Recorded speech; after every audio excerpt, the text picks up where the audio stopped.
할렐루야. 할렐루야. 반갑습니다. 반갑습니다. 오늘도 무슨 날이죠? 오늘? 네, 그렇죠. 이 정도 됐으면 이제 불금 계속 나와야 되는 거죠. 이 정도 됐으면 불금입니다. 불금. 불타는 금요일. 네. 막 저는 속에서 막 억울해요. 밖에만 불타는데 불타면 안 되는데. 네. 우리도 이 예배 안에서 이 성령의 불 때문에 막 감격하고, 막 가슴에 불이 막 일어나서 막 하나님을 찾을 수 없으면 막 다 막 터질 것 같고, 하나님의 이름만 불러도 막 감격스러운 그런 날들, 그러한 시간들 정말로 교회 안에서 있었으면 좋겠습니다. 저는 절대로 이거 포기하지 않을 겁니다. 불금. 또 한 가지 포기하지 않는 것이 있죠. 뭡니까? 말씀을 먹음이 복임을 고백합니다. 이 두 가지는 제 아내가 아무리 얘기해도 포기할 수 없다. 제가 항상 얘기하는 주제입니다. 절대로 포기할 수 없습니다. 이 세상의 가장 큰 복이 뭡니까? 주님의 말씀을 먹는 거죠. 육체의 양식을 먹어서 육체가 살아가는 것처럼 우리의 영혼도 주님의 말씀을 비로소 먹을 때에 비로소 진짜 생명을 가지고 살아갈 수 있습니다. 그냥 껍데기만 가지고 사는 것이 아니라 진짜 생명. 하나님이 인간을 창조하셨을 때에 하나님의 형상대로 지은 루아흐라고 얘기하고 있는 그 생명을 가지고 살죠. 말씀이 우리 안에 거할 때만 비로소 가능한 것입니다. 우리의 삶의 자리 가운데 주의 말씀을 먹고 또 이 금요일이 성령으로 불타는 금요일이 돼서 정말 마치 이 불쑤시개와 같은 자들이 이 기도 자리에 나와서 주의를 위해 중보하고 평일을 위해 중보하고 교회와 조국 땅을 위해 중보함으로 정말 하나님의 살아계심을 생생하게 경험하는 복된 자리가 되시길 축복합니다. 그런 의미에서 6.7남전도에 굉장히 잘 오셨습니다. 제가 6.7남전도에 굉장히 공들였습니다. 주일날도 만나서 집사님들 한번 상의 좀 해보십시오. 막 이러고 막 토요일날 문자 남겨서 뭐 어떻게 되셨습니까? 막 이러면서요. 지난 주일부터 계속 이렇게 했는데 6.7남전도의 모임이 이렇게 시간을 내는 것 자체가 굉장히 어렵습니다. 너무 젊으신 분들이기 때문에 밤 늦도록 밤이 맞도록 직장에서 일하시는 분들이 이렇게 결정하고 결단하고 이렇게 나오신 것 너무나 복된 자리이고 감사한 마음 가득합니다. 우리 이 시간에 한번 박수 한번 하시면서 좀 격려하고 위로해 주셨으면 좋겠습니다. 이제 박수 받으셨으니까 다음번에도 5명보다 더 많이 오셔서 이 자리를 지켜주시길 부탁드립니다. 네, 오늘 이 본문은요. 우리 교회가 이제 매일 성경이라는 큐티 책을 가지고 새벽 기도회를 진행합니다. 그래서 오늘 그 5일간 이 예레미야 말씀을 다루면서 금요 시간에 어떤 말씀을 다룰까 하다가 이 토요일 날의 본문인 이 예레미야 5장 말씀을 좀 다루겠다라는 결심이 섰습니다. 예레미야서 자체가 좀 어렵습니다. 문체도 어렵고 이 역사적인 배경을 알아야 이해할 수 있는 주제이기 때문에 상당히 까다로운 책입니다. 그래서 좀 부담도 되지만 금요 예배 정도에 불금 정도 지킬 믿음이고 지킬 마음으로 오셨다면 충분히 가능하겠다 싶은 마음이 듭니다. 자칫 그 어려웠고 딱딱한 주제일 수도 있겠지만 좀 말씀에 집중하고 정말 하나님의 말씀이 얼마나 단지 하나님의 말씀이 우리의 영혼을 어떻게 다루어 가시는지를 깊이 이해하는 시간이 되길 바랍니다. 오늘 본문은 실로 충격적인 말씀입니다. 이 선지서, 대예언서라고 얘기하고 있는 이 예레미야는 그 전체적인 흐름을, 역사적인 흐름을 좀 이해할 필요가 있습니다. 솔로몬이 단일 왕국 시대의 이 솔로몬이 마지막 왕이었습니다. 이 솔로몬이 죽고 나서 여로보암과 르호보암으로 나뉘어졌죠. 다시 말해서 남유다와 북이스라엘로 나눠졌습니다. 이 북이스라엘은 얼마 가지 않았어요. BC 722년에 아수르에 의해서 멸망을 당하였고, 남유다는 687년에 북방에 있는 이 바벨론이라는 땅에 이 제국에 의해서 멸망을 당하고 맙니다. 그런데 이 예레미야는 이 남유다, 이 687년에 멸망한 이 남유다에 맞춰서 활동했던 인물이에요. 그러니까 멸망을 앞두고 있는 겁니다. 예레미야는 멸망을 앞두고 있는 이 조국 땅을 바라보면서 예언한 겁니다. 돌이켜야 됩니다. 이 예레미야의 심정이 어떻겠습니까? 이보다 아프질 수 있을까요? 하나님이 이 남유다, 이 조국 땅을 멸망시키겠다는 그 메시지를 너무나 명명백백하게 알고 있는 이 예레미야, 이 예레미야의 심정이 어땠을까요? 예레미야의 삶은 고단했을 겁니다. 그 누구보다도 많이 아팠을 겁니다. 예레미야는 40년 정도 예언한 선지자 정도로 봅니다.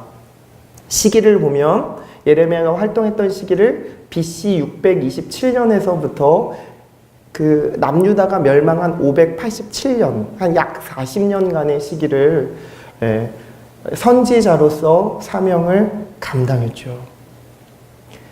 서글펐고 괴로웠고 고통스러웠습니다.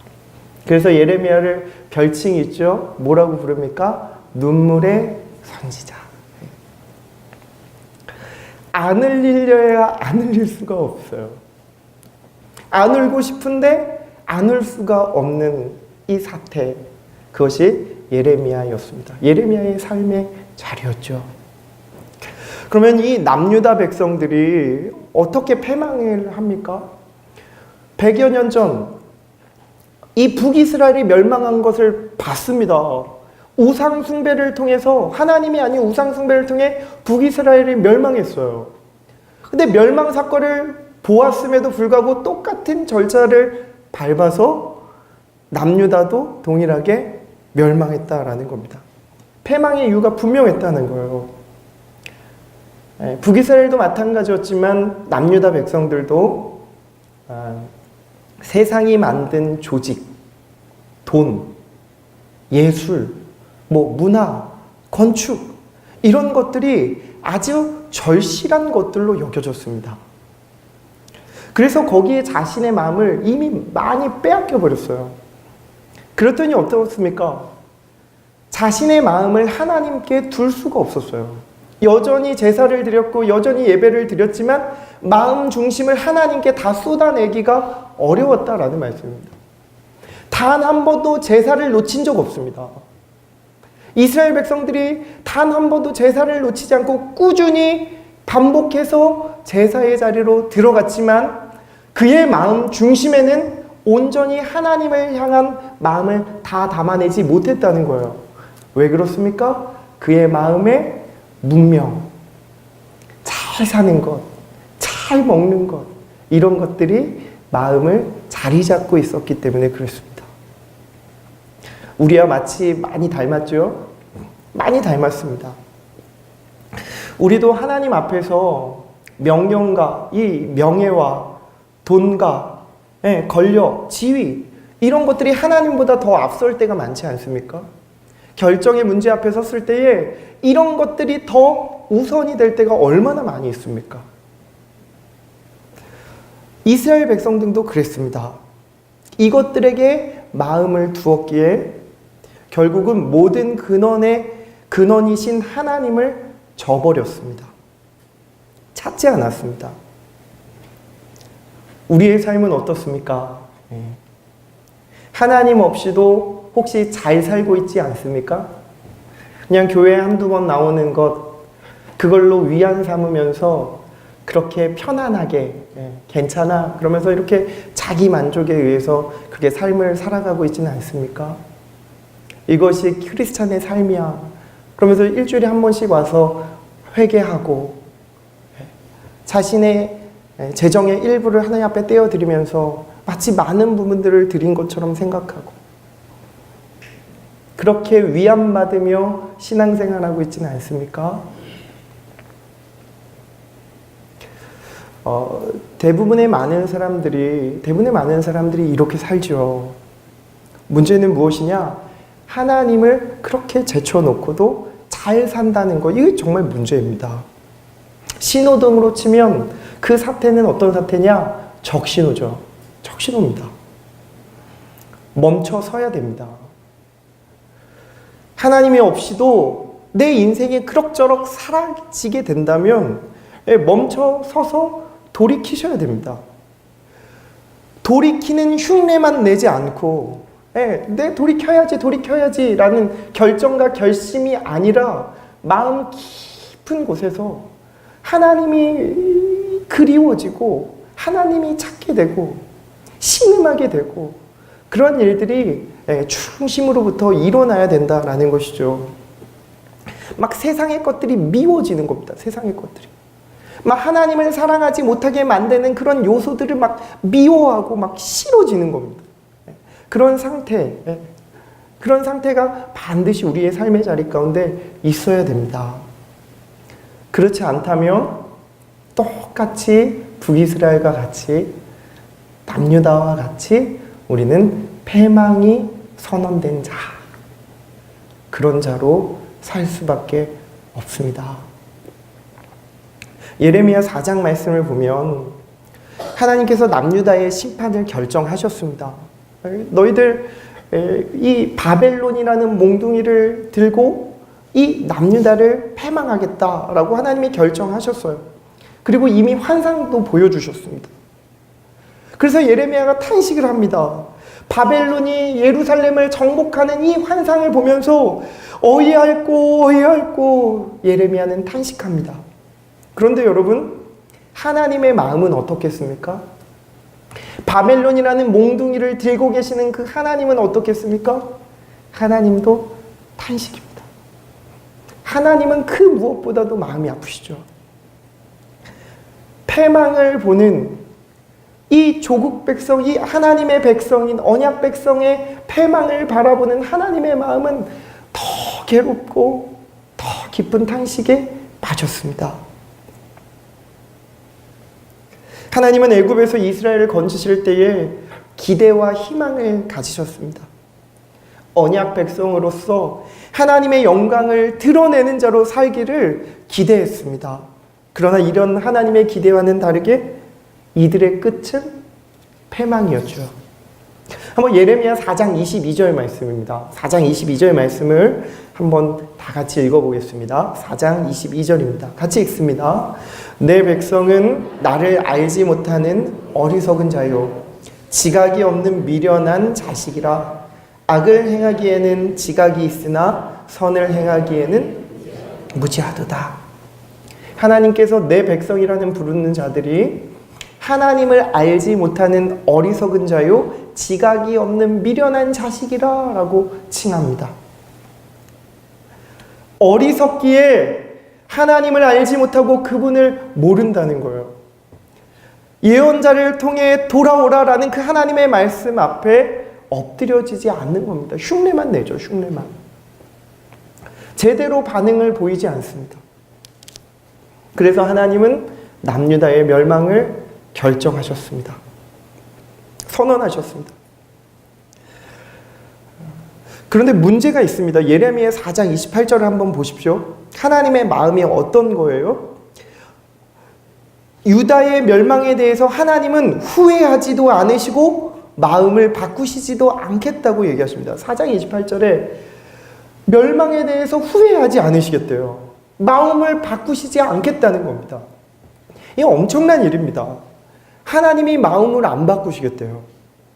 자비하시고 인자하시고 사랑이 넘치신 긍휼하신 그 하나님께서 도무지 마음을 안 바꾸시겠다고 결정하셨다라는 것입니다. 잘 이해가 되지 않습니다. 우리가 생각하는 하나님의 성품과 굉장히 대치되기 때문에 그렇습니다. 그러나 5장 1절을 한번 보십시오. 5장 1절을 보면 하나님이 왜 이런 결정을 하셨는지 이해할 수 있습니다. 1절 말씀 한번 같이 읽어보겠습니다. 같이 읽습니다. 너희는 예루살렘 거리로 빨리 다니며 그 넓은 거리에서 찾아보고 알라. 너희가 만일 정의를 행하며 진리를 구하는 자를 한 사람이라도 찾으면 내가 이 성읍을 용서하리라. 예루살렘 거리로 빨리 다니며 그 넓은 거리에서 찾아보라는 겁니다. 누구를요? 정의를 행하며 진리를 구하는 단 한 사람. 한 사람이라도 찾아보라는 겁니다. 거기서 찾으면 하나님께서 예루살렘 성읍을 용서하시겠다는 겁니다. 단 한 사람만 있으면 예루살렘 성읍이 용서받을 수 있습니다. 그러나 그 한 사람을 찾을 수가 없었습니다. 옛적에 소돔과 고모라 땅은 의인 10명이 없어서 멸망했는데 그것보다 더 심각하죠. 하나님의 언약 백성인 이 이스라엘에게 의인 한 명이 없습니다. 충격적인 일입니다.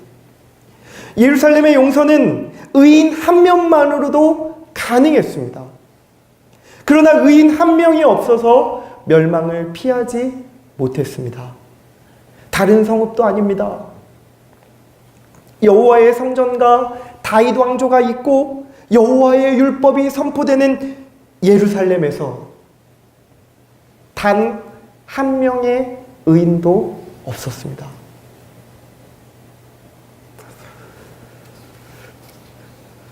남유다를 향해 예언을 선포했던 예레미야도 많이 당황했을 겁니다. 당황했죠. 어떻게 의인 한 명이 없을까?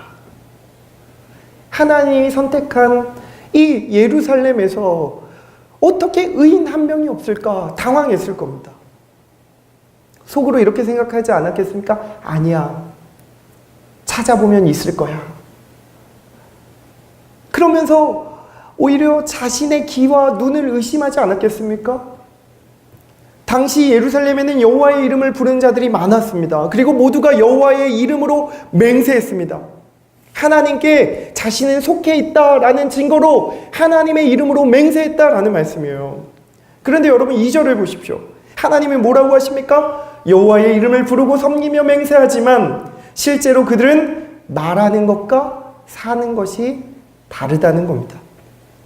거짓 맹세를 하고 주님을 온전히 섬기지 않는다는 겁니다. 예레미야는 매우 당혹스러웠습니다. 그래서 실제로 예레미야는 바삐 예루살렘 거리를 뛰어다녔습니다. 의인 한 명을 찾기 위해 열심을 냈습니다. 그런데 결과가 뭡니까? 한 사람이 없습니다. 예레미야의 아픈 마음이 오늘 본문에 나옵니다. 5장 4절과 5절 말씀입니다. 제가 한번 세번역 성경으로 제가 읽겠습니다. 나는 이러한 생각도 해보았다. 가난하고 무식한 사람들은 주님의 길도 모르고 하나님께서 주신 법도 모르니 그처럼 어리석게 행동할 수밖에 없겠지. 이제 부유하고 유식한 사람들에게 가서 그들에게 이야기를 해보자. 그들이야말로 주님의 길과 하나님께서 주신 법을 알고 있을 것이다. 그러나 그들도 한결같이 고삐 풀린 망아지들이다. 멍에를 부러뜨리고 결박한 끈을 끊어버린 자들이다. 예루살렘을 찾아본 결과가 어떻습니까? 참담합니다. 의인 한 명이 없습니다. 예레미야는 낙담할 수밖에 없었습니다. 예레미야는 한 사람은 있을 줄 알았습니다. 예루살렘 주민 가운데 다수는 하나님을 모를지 몰라도 적어도 지배계급에 속한 일부 사람들은 하나님을 가르치고 제사장을 드리는 이 제사장들은 하나님을 진실로 알고 믿고 섬기는 그 한 사람이 있을 줄 알았습니다. 그런데 여러분, 없었습니다. 예루살렘 거리나 광장에서 만난 사람들은 전부 사회 경제적으로 지위가 낮은 사람들이기 때문에 하나님의 말씀과 율법을 잘 배우지 못했을 수 있습니다. 이런 사람들에게 하나님의 법을 알리라고 기대하기는 어려웠겠죠. 그런데 율법을 맡은 지도자들, 제사를 드리는 제사장들도 동일하게 하나님을 몰랐습니다. 실제로 하나님의 법을 모른다는 말이 아닙니다. 이들은 율법에 능통했고 하나님의 말씀에 너무나도 잘 알고 있었습니다. 그런데 속은 아닙니다. 겉모습은 하나님의 법에 능통했지만 속은 아니라는 거예요. 하나님이 없습니다. 겉모습은 여전히 하나님의 율법을 가르치지만 그의 속은 하나님의 멍에를 꺾고 하나님의 결박을 끊어버렸습니다. 이 모습을 보고 예레미야는 자신이 경험한 예루살렘 주민들의 영적인 무능력과 완악함에 탄식하고 있는 겁니다. 여호와께서 찾으시는 의인 한 명을 찾을 수가 없습니다. 하나님의 진리를 추구하는 자가 단 한 사람도 없었습니다. 다들 영적으로 무감각해서 하나님의 매를 맞으면서도 그 아픔을 느끼지 못했습니다. 3절 하반절을 보십시오. 언약 백성들의 얼굴이 바위보다 굳어져서 주님께 돌아오기를 거절했다. 이렇게 평가하고 있습니다. 사랑하는 여러분, 얼굴이 바위보다 더 굳어져서 주님께 돌아오지 않습니다. 자기 고집, 자기 중심성 절대로 꺾지 않죠. 얼마나 우리가 이기적입니까? 자기에게 유익이 되는 것, 이익이 되는 것을 놓치려 하지 않습니다. 자신이 원하고 자신이 바라는 그 고집스러움을 절대로 꺾지 않습니다. 내 뜻대로 살고 싶고 하고 싶을 때가 얼마나 많습니까? 하나님의 말씀을 인식하고 순종하는 자리에 서야 되는데 우리도 패망한 이스라엘 백성들과 같이 고집을 부리죠. 하나님을 자기 욕망의 수단으로 이용하려 하기에 절대로 자신의 고집을 꺾지 않습니다. 하나님, 난 이것을 포기 못해요. 이것만은 안 돼요. 안 꺾이죠. 안 꺾입니다. 얘야, 내려놓아라. 이거 꺾어야 네가 진짜 믿음 들어간다. 얘야, 내려놔라. 안 꺾죠. 안 꺾습니다. 하나님, 이것만은 안 돼요.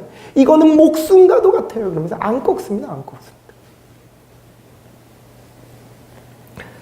이스라엘이 목이 곧은 백성이다라고 책망하였던 것처럼 우리도 동일하게 목이 곧아지고 자기 중심성과 자기 고집을 절대로 놓치지 않죠.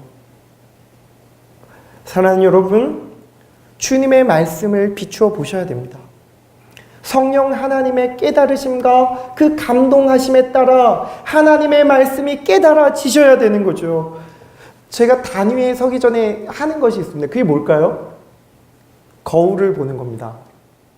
음식을 먹다가 흘린 곳은 없는지, 머리는 흐트러지진 않았는지, 잘못된 곳은 없는지 이렇게 거울을 보죠. 그래서 옷 매무새를 다듬고 얼굴도 이렇게 좀 살펴봅니다.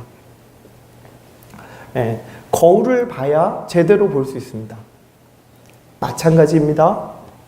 우리의 마음의 상태는 말씀을 자신을 비추어 볼 때에만 비로소 바르게 볼 수 있습니다. 자신의 삶이 무엇이 잘못되었는지 비로소 알게 된다는 거예요. 말씀입니다. 말씀.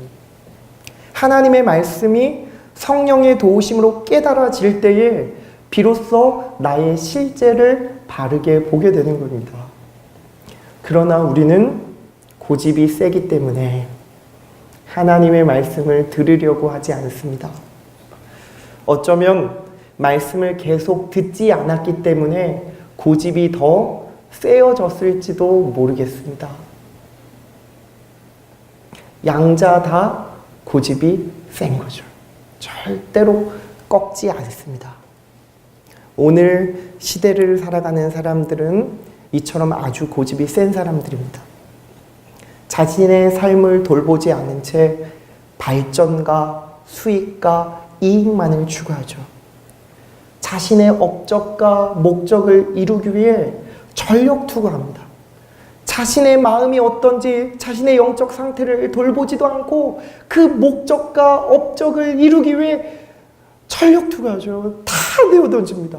가정도 내어던지고 교회에 해야 할 일도 다 내어던지고 그 업적만 이루면 된다 생각하죠. 아닙니다, 여러분.